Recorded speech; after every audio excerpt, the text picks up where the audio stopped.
Hello, friends, and welcome back to another section of Friday Nights of Terror and Suspense. As promised, I've brought two stories for y'all, one of yours and one of mine. Joining us today is our good friend, Gertrude. Say hey, Gertrude. If you can't take this suspense, you might as well leave, but just leave your like and subscribe if you aren't subscribed. So, without further ado, let's get right into these stories. The following stories are based on real life scenarios of real life people. You can either choose to believe them or not. It's up to you. Let's begin. Our first story is about a boy named Thomas.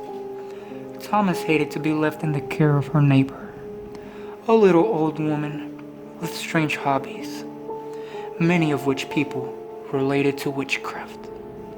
Even so, the child's parents did not get carried away by nonsense and trusted her so much as if to entrust her with his little son. For him, it was the most horrible of nightmares.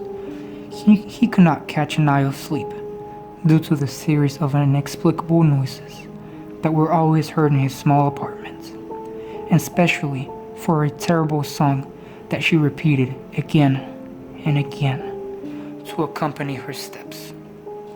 1, 2, 3, you hear me but you don't see me.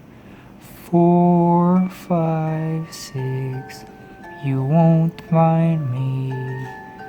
7, 8, 9, I'm closer than you think. The boy then felt stalked, looked around, watched every corner, wanted to hide, but it was practically impossible, as it is well known to all that under the bed or closet are the monsters, and those were the best hiding places. He didn't feel safe in his house because the old woman hummed the same tune all day. Thomas listened to them because both houses had a common wall. With the passage of time, the boy grew, and the fear became less, until one night, while walking from work to the house, a squeak echoed in the dark. The tune seemed familiar, but I couldn't remember exactly, until the squeaks turned into words. 1, 2, 3, you hear me but you don't see me. The blood of the young man's body fell from his head to his feet, causing such heaviness that he could not move them. He was stuck on the floor, listening as a couple steps approached his back.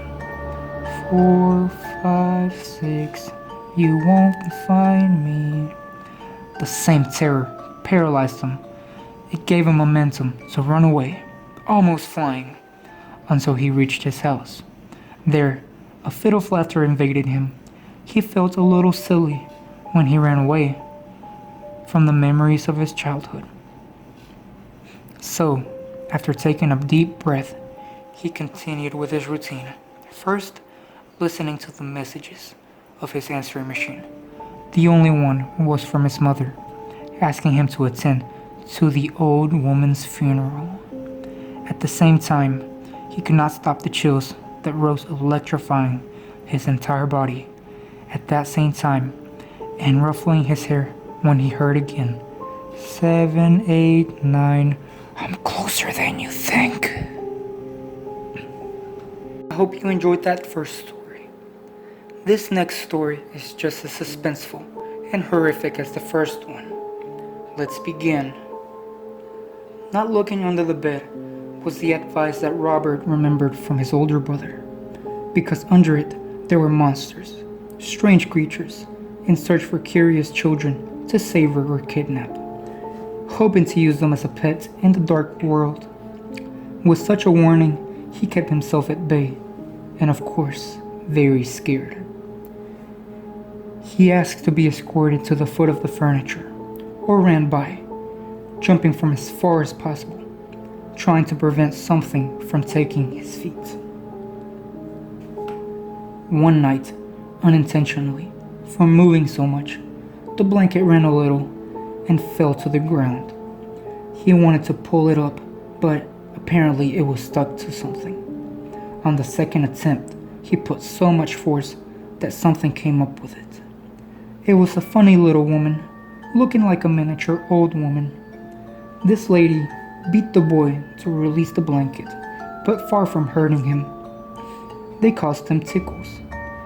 After a while of struggles, they reached to an agreement. Robert yielded the blanket and the old woman left happily under the bed.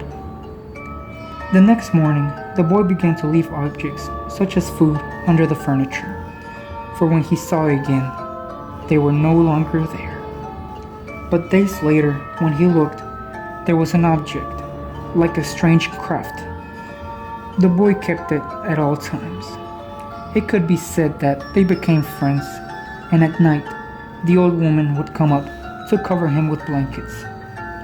When the older brother realized the child's ritual, he wanted to see what was under the bed. So he lifted the sheet, and there it was, that horrible thing full of teeth, with hundreds of tentacles that moved, trying to catch him. The boy tried to run, but the monster already had him trapped, pulling him towards the dark world. I have never believed that monsters lived under the bed, and now much less. Under the bed, only what you deserve awaits you, so you must be good. Well, friends, that was everything for tonight. I hope y'all enjoyed these stories. I'll have some more for y'all next Friday night. Thank you for watching these videos. Like and subscribe. Leave comments down below. Hit the notification bells. I'll be here with more stories. Stay on the side of the light. Here, we breathe the paranormal. Stay safe.